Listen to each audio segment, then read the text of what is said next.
Ibu bapak, saudara-saudari dan adik-adik yang terkasih, apa kabarnya? Semoga kita semua dalam keadaan sehat dan baik-baik saja. Sudah lama saya tidak memberikan renungan tentang semangkuk mie godok with Frater R. Semoga pada hari ini saya bisa memberikan inspirasi rohani yang bisa berguna bagi pemirsa sekalian. Pada hari ini sesuai bacaan Injil yang kita renungkan, kita akan membahas tentang garam dan terang dunia. Dari Matius 5 ayat 13 sampai 16. Kita tidak asing lagi bahwa kalau Yesus memberikan suatu pengajaran, dia selalu memberikan perumpamaan. Atau ibaratkan dengan Yesus mengkaitkan suatu barang yang ataupun dengan suatu hal lain yang mungkin bisa berguna bagi kehidupan manusia. Contohnya adalah garam dan terang dunia. Kita tahu apa itu garam dan rasanya juga kita tahu rasa dari garam itu. Tetapi maksud Yesus tentang garam adalah bayangkan kalau kita menikmati suatu makanan yang rasanya hambar. Apakah kita selera menikmati makanan itu? Makanan yang kita lihat pasti ini rasanya asin, tetapi ternyata tidak asin atau kurang asin, pasti kita kurang selera menikmati makanan itu. Maka makanan yang dimasak, entah apapun itu, kalau kita campur dengan garam, secara khusus makanan yang rasanya asin, pasti kalau kita campur dengan garam akan terasa nikmat, akan terasa menggugah selera orang untuk mau makan masakan tersebut.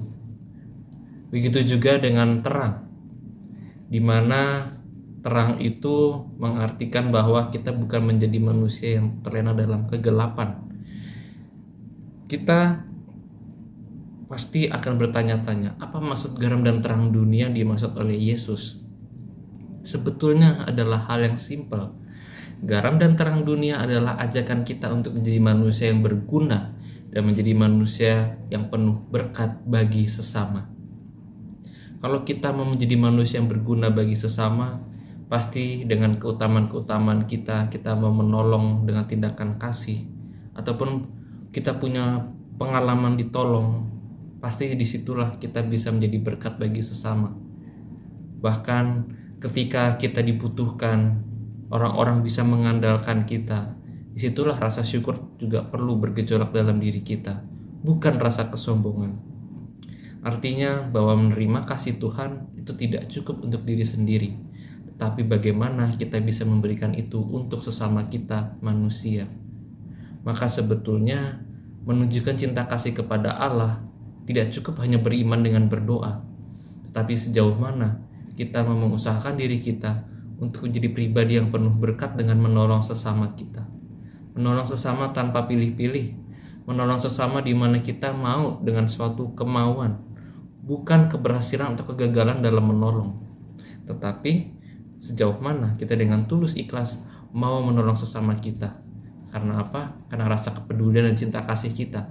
Karena kita punya rasa kesaksian dikasih oleh Allah dan bagaimana kita mau memberikan itu pada sesama.